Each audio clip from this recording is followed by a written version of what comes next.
Hello, and welcome to the presentation titled Preparing Teachers to Implement Trauma-Informed Practices.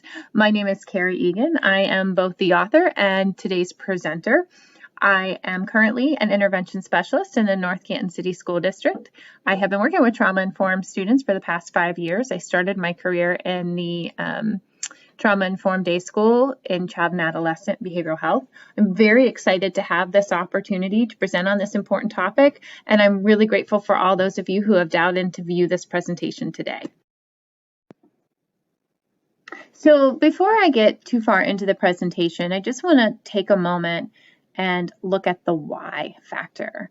I was a corporate trainer for many years before I got into education, and I learned very early on in my career that if I really wanted to have any kind of training be effective, it needed to start with buy-in.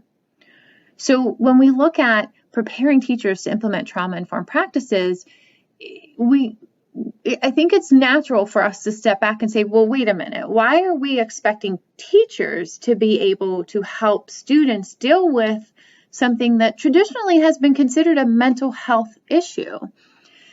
And I think that that's where we need to recognize as teachers our power of influence. And we also need to recognize that for some of these students going through some of these adverse experiences, we are the most consistent adult in their life. Students spend more than 1,000 hours with their teachers each year.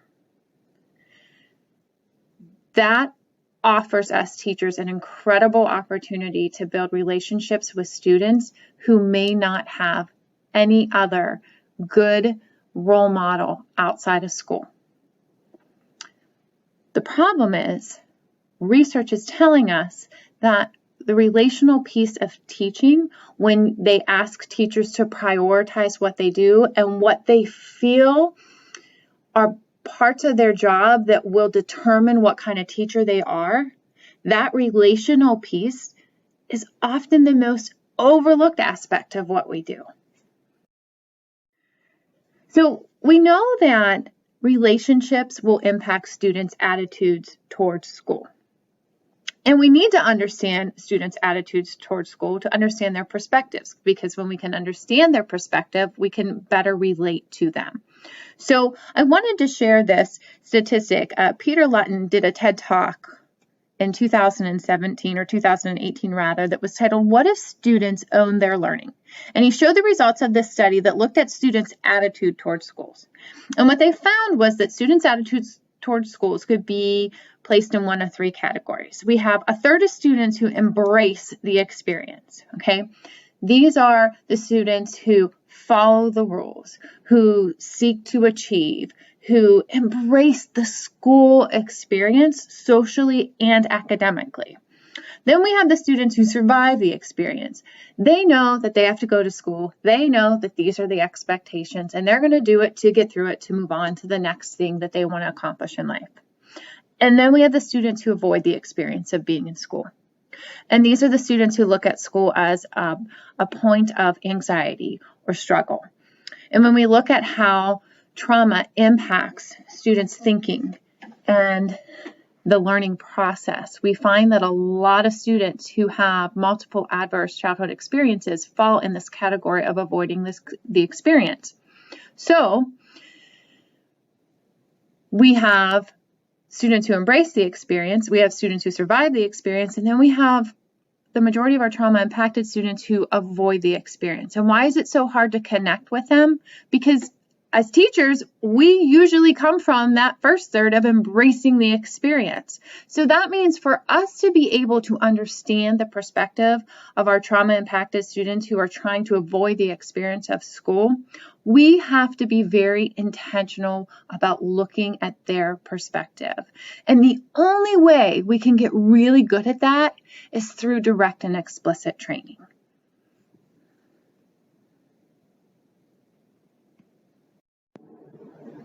So how do we start this process? How do we start to learn how to connect with this 1/3 of students, whose experiences outside of school have deeply impacted their attitude towards school? As educators and teachers, how do we begin to understand how these experiences have shaped their attitudes?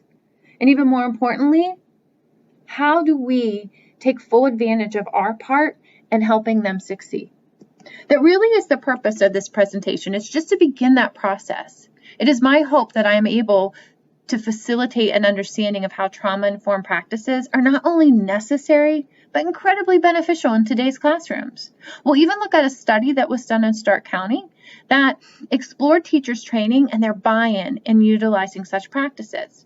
So this study really focused on, did teachers receive training in dealing with this population of students, and do they believe or did they find that that training was effective in an authentic experience? I will also offer practical ways to integrate trauma-informed practices in today's classroom, and I'll do this by connecting those trauma interventions with the various tiers in the PBIS model. So I want to look at today's outline for the presentation. The presentation started with a brief introduction where we explored the why and we looked at the purpose. Next up after this slide, we will begin to look at the problem that exists and the need for addressing this type of topic. We'll also look at trauma-informed schools and what that means and why they're necessary. I'll share the results of the qualitative research study and look at some practical implications that we can learn from the study. And I'll conclude by offering some best practices, practical strategies that connect to the PBIS tier system. So let's look at the problem. Why is trauma an ever-growing issue in schools? Well, prior to the COVID pandemic, we knew that 46 to 55% of students were coming into our buildings having experienced at least one traumatic event. Now, when you consider that the COVID pandemic created a community adverse experience, we now have 100% of our students coming in having endured at least one traumatic experience, and 46 to 55% of our students coming in having experienced at least 2 or more traumatic events. That is very important to understand because later on I will talk about how multiple exposure to adverse experiences has a positive correlation with risk for academic struggle. So the more adverse experiences a child has, the more likely they are to struggle with the learning process. And here you go. 45% of the students who have experienced trauma struggle with their ability to learn in school. And yet only 3 out of 10 teachers in the United States feel prepared to address the needs of their trauma-impacted students. So before I get too much further into this presentation, I do want to take a moment just to define some common terms that are used when looking at trauma-informed approaches. So let's first look at trauma. Trauma is an experience. The Early Trauma Treatment Network defines it in this way, and I love this definition. They define it as an exceptional experience in which powerful and dangerous stimuli overwhelm the child's capacity to regulate emotions. I love this definition because it serves as a very good reminder that in that moment, when the child becomes dysregulated or when they are escalated, even to the point of using aggressive behaviors, we have to remember when we're interacting with them, they don't have the capacity in that moment to handle that problem in any other way. Their reaction is the solution to that problem. And the reason they're utilizing that as a solution is because of an exceptional experience in which powerful and dangerous stimuli overwhelmed them. So the next definition I want to look at is the term ACE. ACE just stands for Adverse Childhood Experiences, and this includes any traumatic experience that impacted a child's overall health and mental well-being. In the next slide here, I will look at and share some of those categories that we consider adverse childhood experiences with all of you. The last term I want to look at is resilience. Resiliency is a big factor in trauma-informed practices. It is something that we must build with students to help equip them with handling their trauma and being able to stay regulated in the school environment. So resiliency is defined as the capacity to overcome and recover from difficulties. If you look at the picture there, you can see some different ways that childhood trauma impacts the development of a child. We see that it impacts their cognition and brain development, absolutely impacts their behavior and mental health. It impacts their ability to to establish safe and healthy relationships. And of course, we see a lot of times that when they are triggered, we can see the impact of their trauma through the emotions that they display. And as you can see here is just a larger snapshot of events that can be felt or experienced as trauma. I like this snapshot because it shows some of the less common ones. We're very familiar, I think, as educators, we hear a lot about the emotional, sexual, physical abuse. We know about the neglect. We know about the trauma students experience. We know it's an adverse experience. Rather, if students are living in a home where maybe there's substance abuse or maybe there's a divorce situation or some type of domestic violence. But we also need to remember that it can be felt as a traumatic experience when a child feels discriminated against or when the community is disrupted, as we have seen with the COVID pandemic. So I like this one because it reveals some of those less common ones that we don't always talk about.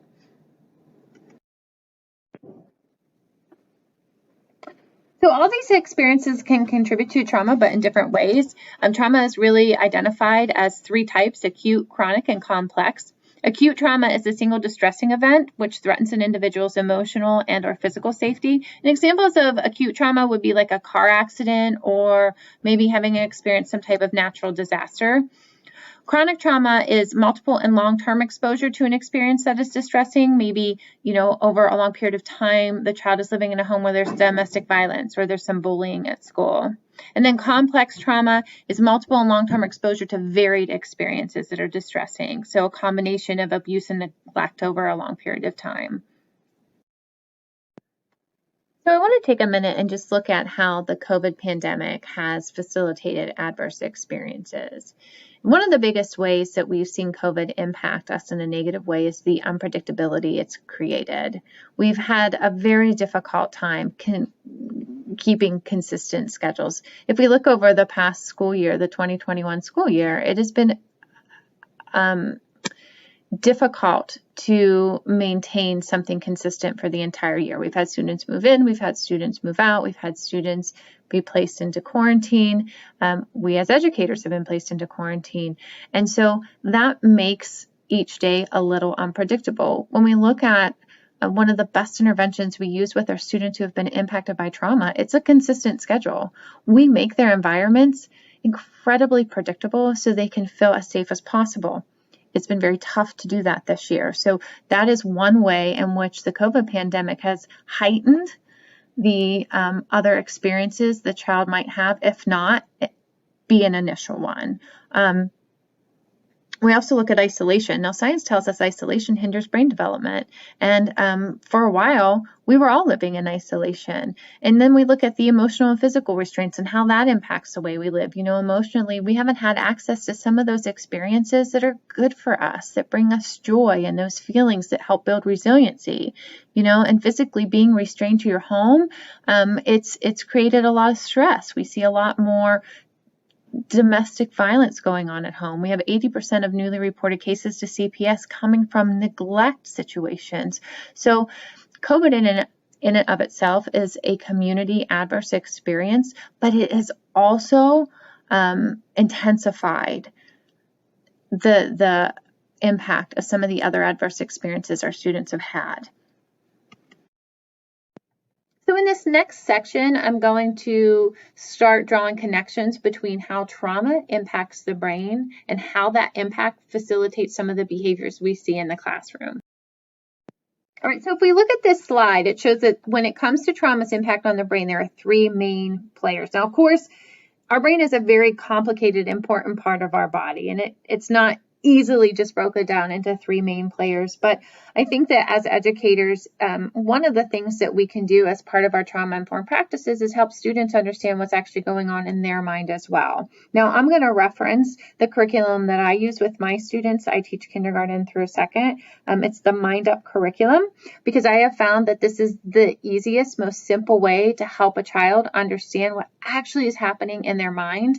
And when you begin to work with them during those more intense moments, you can use this language to help prompt them to understand that, okay, this is who's in charge, and this is what I need to do to get back to a place where I can make a good decision. So if we look at the picture, it shows us the prefrontal cortex, the amygdala, and the hippocampus. And for For my students, what I do is I teach them that the amygdala is like our security guard. He's the one that, or she's the one that feels something or detects something in our environment and has to decide if we're in danger or not. And then we have the prefrontal cortex. So the prefrontal cortex is more of our wise leader. This is where we can make decisions. We can problem solve. We can regulate how we feel and control our emotions. And then we have the hippocampus. And the hippocampus is our memory saver. That's where our learning is. That's where the stuff we've learned in the classroom is. And so for us to be able to handle situations in the best way possible, when our security guard feels a threat, we have to be able to access our wise leader so we can solve that problem and then eventually get back to our hippocampus, our memory saver, to be able to complete whatever tasks that we're working on.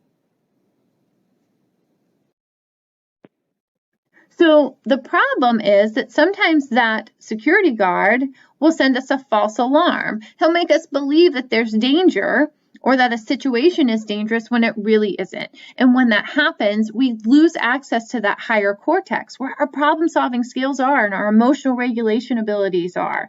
And we're stuck in that middle brain with high emotion. And we have intensified feelings of anger and fear, excitement, love, hate, disgust, and frustration. Now, when I explain this to my students, I make a fist with the thumb in the middle. The thumb represents the security guard. And the four fingers that you have over top of the thumb represent your wise leader. And what I explain to them is sometimes when that security guard takes over, he flips your wise leader out of the picture. He flips him up so that the security guard can be in control. And that is why we need to use coping skills. Coping skills help us unflip our brains so we restore balance in our brains, and we can access our wise leader to figure out how to solve the problem in a better way. That takes a lot of practice. The goal is to start to begin to establish replacement behaviors. But again, we're trying really to build new neural pathways. And like I said, it takes a lot of practice, but it is always easier and better to do when the student actually understands why you're having them go through this process. So when that security guard takes over and students lose access to their wise leader, they lose access to the ability to problem solve, and they stay stuck in that middle brain, we often see behaviors that are indicative of the fight, flight, or freeze response. You know, we may see them run, we may see them confront, we may see them shut down and freeze. So what does all this do to the academic abilities of our students? Well, it absolutely interferes with the learning process. There's lots of research out there that supports it.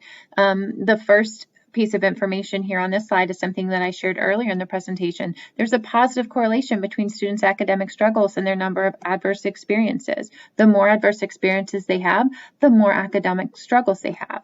In 2018, Drs. Blagett and Lanigan did a study on the relationship between ACEs and elementary students' academic performances, and it showed, it validated that positive correlation. It showed that the higher number of ACEs there were, the higher percentage of school absences, behavior issues, and academic struggles to meet grade level expectations existed with the students. In the previous slide, I showed a picture of the survival brain versus the learning brain, and it is really important as educators we recognize when a student is leaving the learning brain and the survival brain. When a student is in the survival brain, do not try to teach them. They are not going to remember what is being taught. They are not going to retain it. Remember that our knowledge is stored in our hippocampus. And when they're in survival brain, their security guard has shut off access to that hippocampus. So one of the ways that you can tell that a student is in survival brain is by their extreme behaviors. And we have to remember these extreme behaviors are the solution to the problem that they're foreseeing. And they are meant to defend them and keep them safe. They are self-protection mechanisms. Intense trauma responses cause the individual to act as if the trauma of the past is happening right now in the present.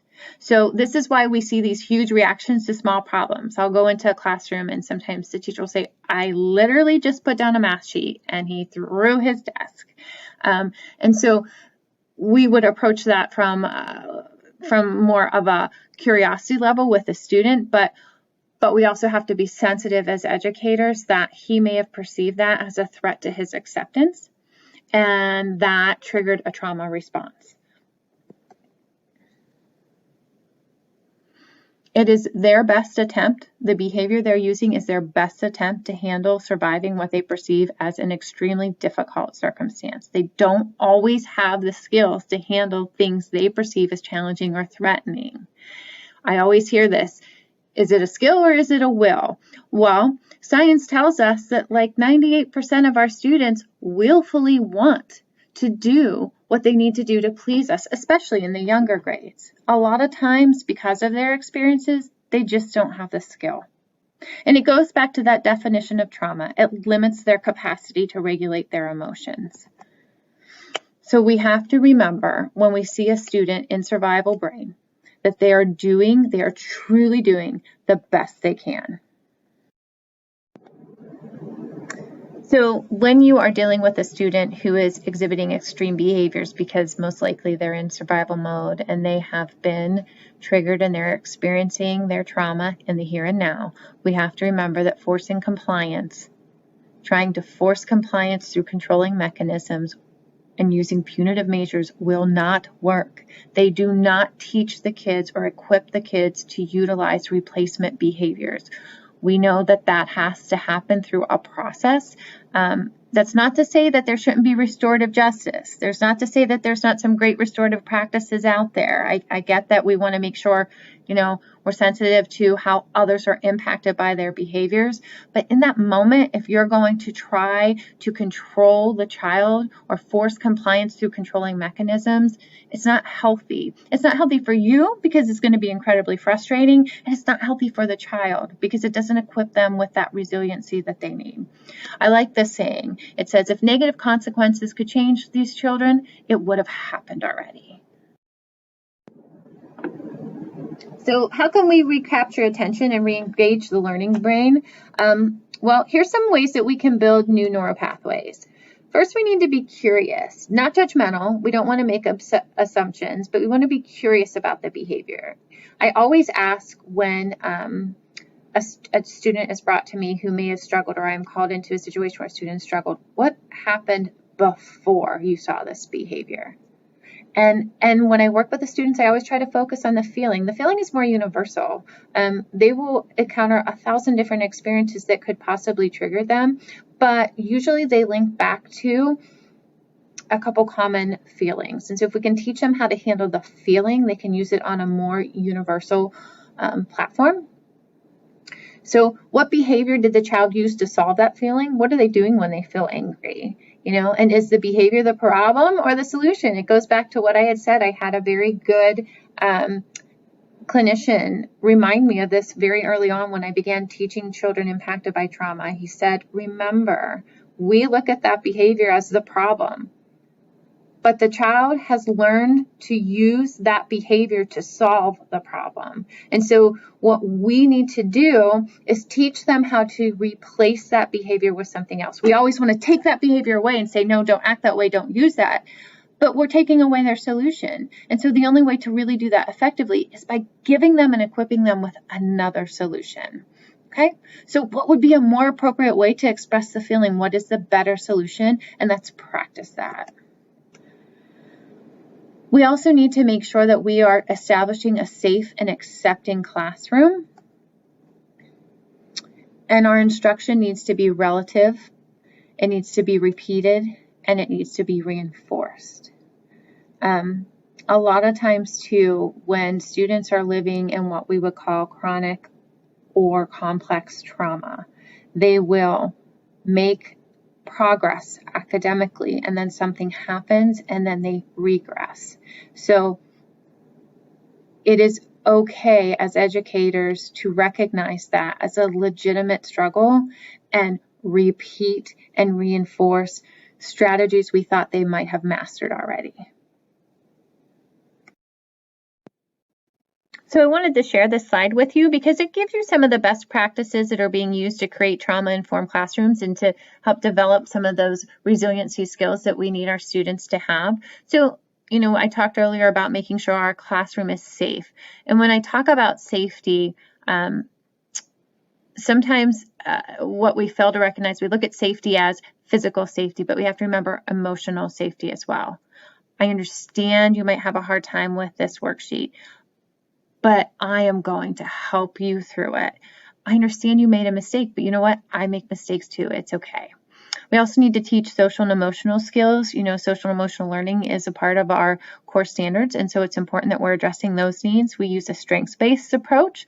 Really, we want to move those students towards a feeling of mastery and independence, autonomy, and so when we really focus on their strengths, we build the confidence that they need, but we also give them that sense of resiliency because they believe that they are capable of doing things. We want to offer targeted supports and respect different cultures. We want to provide positive interactions and communicate clear expectations. Communicating clear expectations is just as important as communicating a clear and predictable schedule. They have to know what's going to happen if they do this. They have to know what's going to happen if this happens. That has to be, it goes back to that predictability piece. It's a very strong and powerful intervention for our students impacted by trauma. So how do we foster resiliency? Well, one of the ways is by trauma-informed classrooms. So trauma-informed classrooms implement all those practices I talked about on the previous slide, but they also recognize that the activities that they do within the classrooms and their interactions with their students really have to hit these 4 areas. They have to build strength and promote supportive relationships. They have to teach students how to manage emotions, how to use those coping strategies, how to unflip that brain. They have to focus on autonomy and responsibility. They have to help students move towards mastery, make them feel like they can accomplish things, and make them feel like they're valuable. They're a valuable part of the classroom by assigning them responsibility.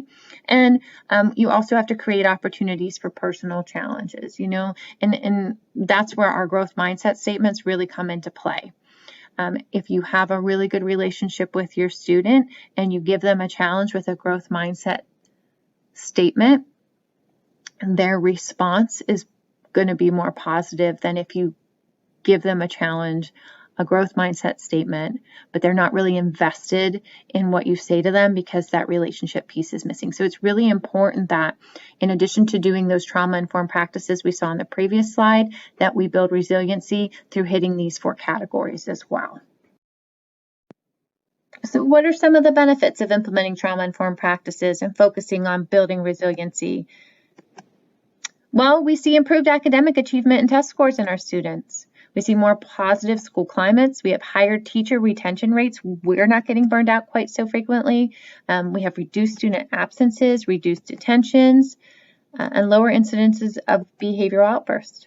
And we also have reduced bullying. These are all positive effects of implementing trauma-informed practices and putting a focus on building resiliency for our students. So in late 2019, early 2020, I conducted a study with the intention of investigating whether there was a positive correlation between teachers receiving trauma training and their perceived ability to meet the curriculum needs of the students who have been identified as being impacted by trauma. And this really kind of goes back to when I was a corporate trainer. I want to see if we're giving the training in the right proportion and if the training that we're giving is being seen as effective and impactful. So the details of the study included, I used a qualitative method approach, a simple random sampling method, and participants were all current teachers in Stark County public or private schools. Consenting participants were asked to complete an anonymous survey with 10 questions, and the questions were really just designed to help better understand the effects of trauma training on their ability to meet the needs of the students. So some of the educational applications that motivated me to do this study is that in the past, we have really looked at the needs of these students to be serviced by those in the mental health field. Now, there are more and more partnerships between mental health providers and schools now than there were in the past, but we're still looking at those services being provided through pull-out services. And research has shown us that there are some practical ways to transition some of these therapeutical practices into the classroom that help make that classroom experience more positive and help reduce stress on teachers. So I had shared earlier that the teachers who participated in this study completed a questionnaire. This is just a copy of the questions that were presented to them. Their version was in a Google format. That way their answers could be recorded anonymously, but I wanted to share with all of you some of the questions that they were asked to answer. And so when I look at the data that was shared with me as a result of the survey, I went through it. I went through every participant's questions and answers, and I analyzed the data, really looking for common themes. And I'm going to go ahead into this next slide. This slide shows you basically what that looked like. So you have here, this is a table that I did for question number 6. You can see the participants. They're identified by number and not by name to keep it anonymous. I summarized their response and I assigned it a theme. I established common themes. In this case, there were 4 common themes that I saw prevalent for question number 6. And then I looked at how frequent those themes were given in the answer to fulfill a proportional analysis. And so the summary of the responses showed that 22% of the participants had no training in working with this group of students, and 88% of participants had either on-the-job training, attended training program, or had received a combination of both. 55% of the participants revealed that in order for them to better meet the curriculum objectives of students who have been identified as having adverse experiences, they needed better trauma training, and it needs to be made more available to them continuously going forward. Some of the suggestions included implementing trauma-informed training and teacher preparation curriculum at the university levels, as well as offering professional development opportunities for trauma-informed practices in today's. So some of the conclusions, just to kind of summarize what I found, well, 7 out of 9 participants shared receiving some type of training and working with trauma. So 7 out of 9 is, I feel like that's a pretty healthy proportion. 5 out of the 7 participants advised that as a result of their training, they feel confident in their abilities to meet the needs of the students. 2 of the 9 participants advised that while their training did help them, they still feel that they need more training.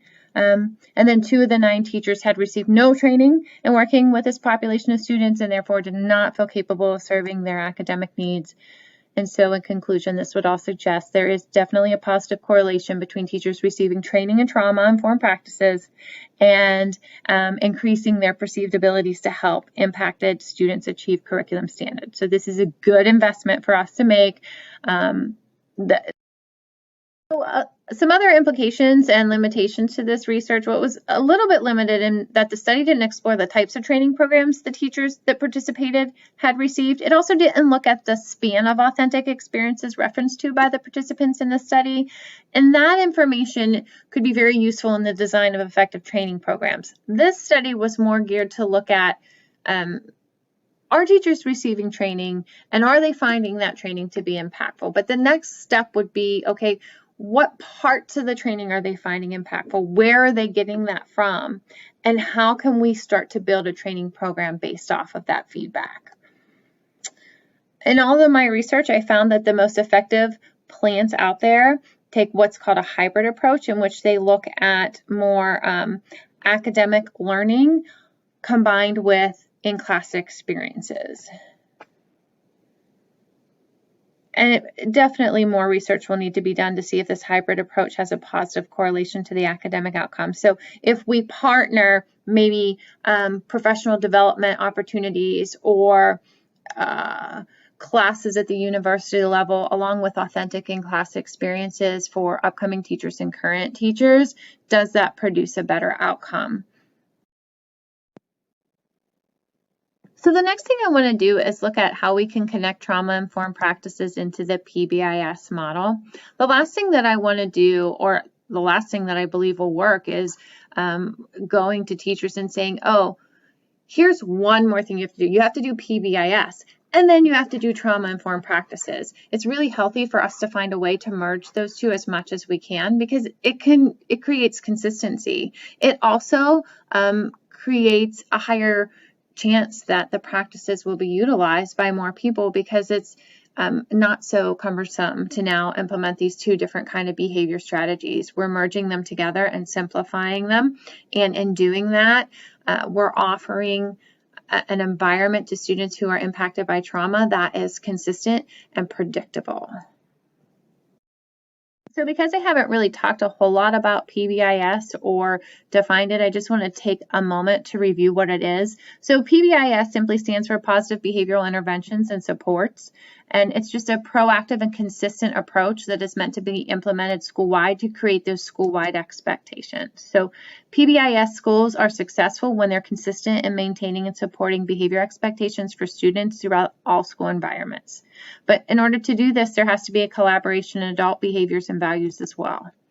So behavior interventions are designed to proactively, you're being proactive as opposed to reactive. So proactively, these interventions are designed to facilitate desired behaviors through a school-wide collaboration of consistent practices. So you decide school-wide how you're going to handle things like, how are we going to walk in the hall?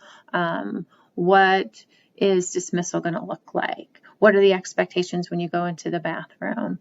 And so as you start to design your PBIS model for your school, there are some trauma-informed practices that you can incorporate into their expectations too that help address the needs of our students impacted by trauma. So what is your role in PBIS? Well, what you need to do is look at who you serve. Think about your students, and then much like the RTI pyramid, this positive behavioral intervention support pyramid can kind of help us identify what kind of support a student may need based off of what tier they may fall into. So tier 1 is more of our universal interventions. That's where 75 to 85% of our students will respond very positively to these interventions. And these interventions usually include things like the school-wide recognition programs that are out there. Sometimes visuals are enough to keep them compliant to the behavior expectations put in place in the school. And then we get into the tier 2, which is 10 to 20% of the students that need that additional small group settings. They need more targeted social skill instruction. A lot of times these kids benefit tremendously from check-in and check-outs with adults, and they need very clear classroom behavior interventions. And then when we get into the tier 3, a lot of times these are the kids that are being served through maybe the resource rooms or the cross-categorical classrooms. They need more individualized interventions. This is 3 to 5% of our students. A lot of times these are our students who are on specific behavior plans as well. So because our tier 2 and tier 3 students are more at-risk students, I just want to revisit some of those effective interventions that can be used. So for our tier 2 students, these are students that benefit from that check-in and check-out process. So, what are some things that you struggled with yesterday that we can work on today? Or what are some things that you struggled with today that we can work on tomorrow? How are you feeling? How can I support you? These are students who usually need scheduled breaks and visual schedules. When I say visual schedules, so as teachers, I have found that most of us are just absolutely amazing at making sure we have some kind of visual schedule in the classroom. But for our students that struggle behaviorally, sometimes that needs to be broken down. It's still that all-day schedule is too much. One of the things that I do, one of our best practices for the behavior unit that I work in, is we do 2 tasks and a break. So for our students who will exhibit more extreme responses, we will break down their schedule. I call it a fluid schedule because we usually are using some kind of whiteboard, so it's very easy to erase and readjust. But we'll do 2 tasks, so maybe 10 phonics questions or exercises and 3 math questions and a break. And so it's very specific, and it's always task-oriented rather than time-oriented, because the task-oriented piece gives them a feeling of more control. They can't control time, but they can control how long it takes them to do a task. These are the kids that need small social groups with targeted instruction and emotional regulation, sometimes peer conflict, sometimes problem solving, personal space, all those kind of social problems that can come up and facilitate extreme reactions and behaviors. We can address those in those small social groups. One of the things that I do with the younger kids is I use the zones of regulation.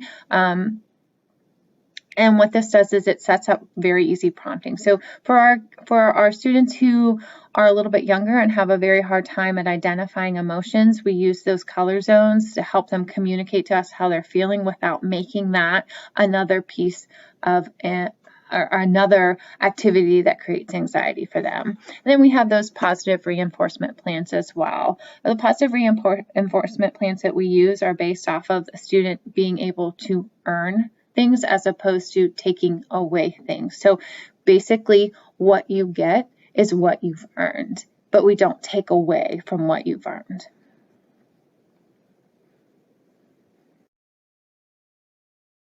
So the tier 3 interventions are more intense interventions, and a lot of times students who live in toxic stress environments develop a condition called toxic stress response. And that means basically they are always in that middle brain. They're always functioning out of that limbic system. So it really takes a while to be able to get them to access that wise leader and that memory saver. And so they need very intense interventions. That's where a lot of times some of these trauma-informed practices such as safe spaces, proactive support. So when you're doing those social groups and you're teaching some of those skills like the zones of regulation, then you put that kid back into the inclusion setting with an aide who's aware of that language and can proactively support that child when they start to see them struggle. And of course, these are the kids, all of our students benefit from having relationships with us as teachers. But these are the kids who really are going to seek out that relationship, even though some of them, it's really tough to develop that relationship. These are the kids who really, really do need that. We look at sensory strategies. There's different grounding exercises you can do to help a student feel back in control of their body. You can do the left brain, right brain exercises. A lot of times I find kids that have excessive or intense trauma benefit from some more of those proprioceptive practices, those things that help them feel more grounded and more in control and more connected to their space.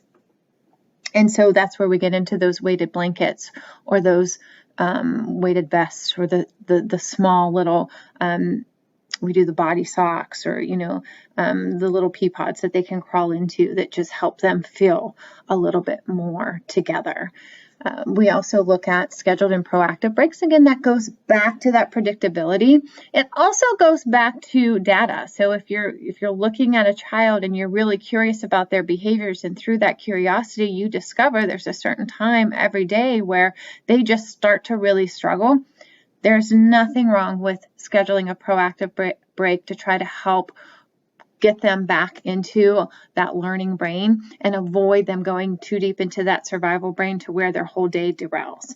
You look at the individual behavior plans, and really they do need to be individualized at this level. We look at behavior logs that involve students. So when we go back to, remember, building resiliency involves autonomy and independence. We want to make sure that they're involved in their behavior plans for the day, explicit problem-solving processes. So I talked about this a little bit earlier on in this presentation. Be curious about what happened.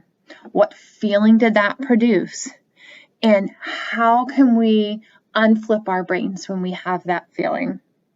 And then that consistent language piece. And really that again goes back to that connection to the PBIS. We have to have a school-wide approach. These students respond. If they respond to certain prompts, we need to let the other school members who work with these children know that, so that language can be incorporated into all their school environments. So before I conclude the presentation, I do want to offer 4 quick steps that we use in the resource room that I work in when we are dealing with a student who may have been triggered or maybe be showing some more extreme behaviors. So the first thing that we always do is a quick scan on ourselves. So we look at, are we calm? Are we in a state where we can share calmness with the student? Because if we are upset or we are frustrated, chances are we're going to escalate that student more. And so we might not be the best one to help the child. Now, there are a couple things that you can do to get yourself to this calm state. Obviously, you can, take the deep breaths, pause. There are different kinds of things you can do, like rubbing your hands together, pushing them together, those kind of things. But sometimes you just need to get a perspective on what's going on. So it really helps sometimes to focus on the feeling the child is showing and not the behavior. So if you can just look at, he's really hurt, he's really scared, he's trying to find a place to hide, as opposed to he's running around my classroom and throwing things so he can get under my desk. Sometimes that helps you to maintain calmness and perspective so that you can approach the child and work through a better solution. One thing that I do want to note, because it's a good thing to keep in mind when you're approaching these kids, and it's a good thing to help you stay calm and not take what they're doing personally, is that when a child is in the mindset where they're producing a fight, flight, or freeze response, it usually means that the age of the child has been cut in half. So for example, if you're dealing with an 8-year-old child who has been triggered and is in a trauma response mode, and he doesn't have the capacity to regulate his emotions, you are dealing with a student who is using the behaviors of a 4-year-old. Okay, so once you have done that scan and you know that you're in a calm place and you feel like you can approach this child and maintain your own emotional regulation, the next thing that you want to do is just look at, are we offering safety here? And there's a couple of different ways that we offer safety. Obviously, we offer it through the environment, but we also offer it through our nonverbals. So be aware of your facial expressions, be aware of the boundaries, respect boundaries. If the child is not imposing any kind of threat of harm to self or to others, there's no need for us to get into their space. If they ask us to back up, we back up. That's perfectly fine. If there's no need or concern for any kind of imminent risk of danger, there's no need to break those boundaries past what the child is comfortable with. A lot of times, a lot of good therapists will say, make sure you keep your hands by your side. That's the most non-threatening pose to stand in. And sometimes when you can start taking deep breaths, the child will start to mimic that. Also be aware of sounds and stressors. Really watch your tone of voice. We have this biologically built-in alarm in our ears where when we are in that fight, flight, or freeze mode, it amplifies sounds. So everything sounds louder, not just your voice, but all the background noise. That's why sometimes to get a child de-escalated, we have to first make sure they're in a space where there's nothing that is going to stimulate them.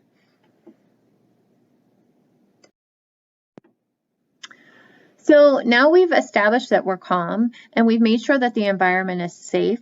Once the child is de-escalated, we can begin step 3, which is the collaboration process. It's really important that we don't rush this process. I get that school's going to keep going on and work is going to continue to pile up. But we kind of have to let that go in the moment and wait for the student to tell us when they're ready.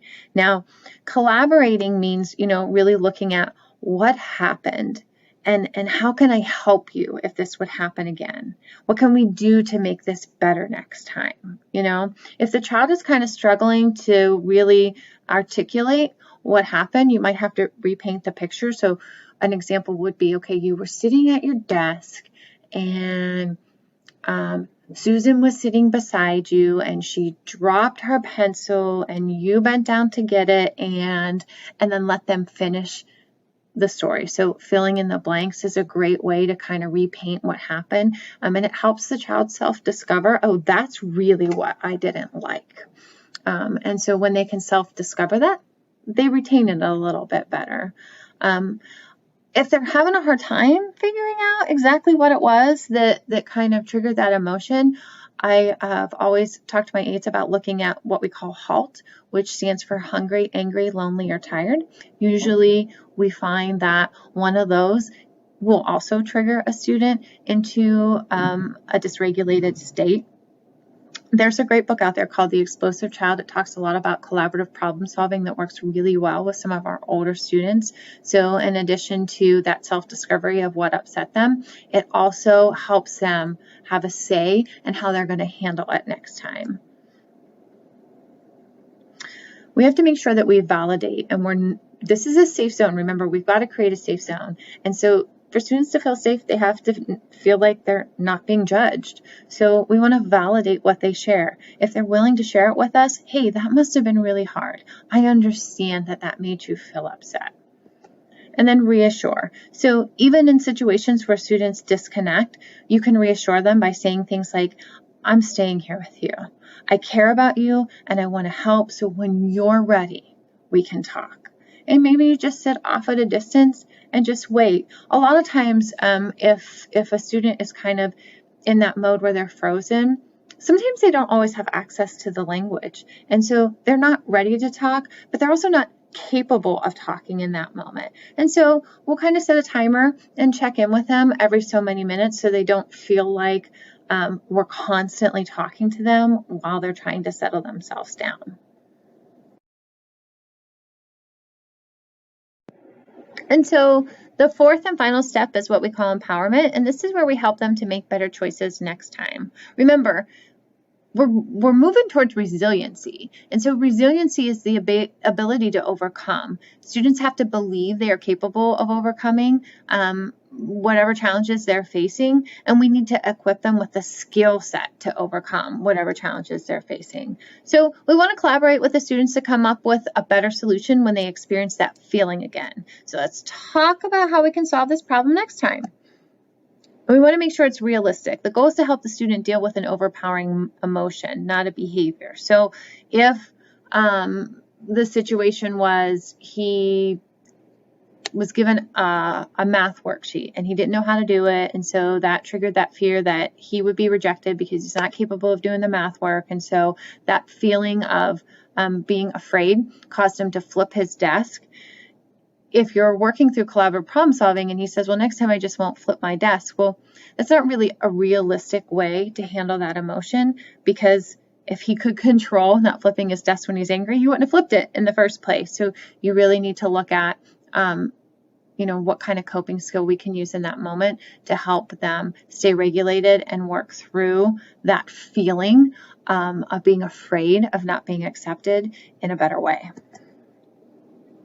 And you should practice the replacement response. Remember, we're trying to build those neural pathways between that security guard and that wise leader, and the memory saver, so they can draw on previous experiences to solve this problem in a better way. That takes a lot of repetitive practice.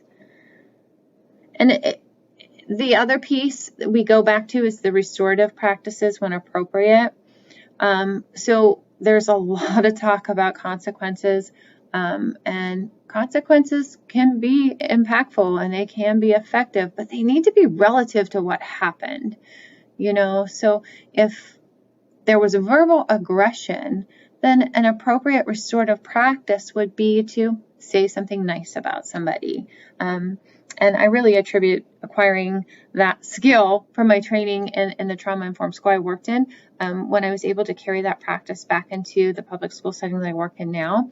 I see, especially when a behavior has created an impact on peers. So a child has responded in front of their peers, and it may have made their peers feel a little bit unsafe around that child. That restorative practice is very critical and crucial to that child that was triggered, or the student that is impacted by trauma who may have had an inappropriate response in front of his peers. That restorative practice is very crucial in them maintaining those social relationships that they need.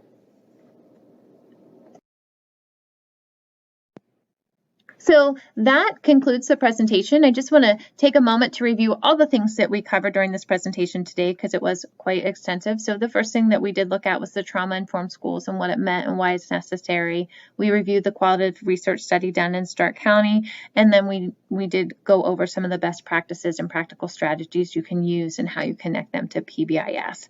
I want to thank again Stark County ESC for giving us access to this event, and I also want to thank again all of you who stuck with this presentation. I hope that you found it impactful and helpful, and that it continues to facilitate a better understanding of these students who need these trauma-informed practices. Thank you again.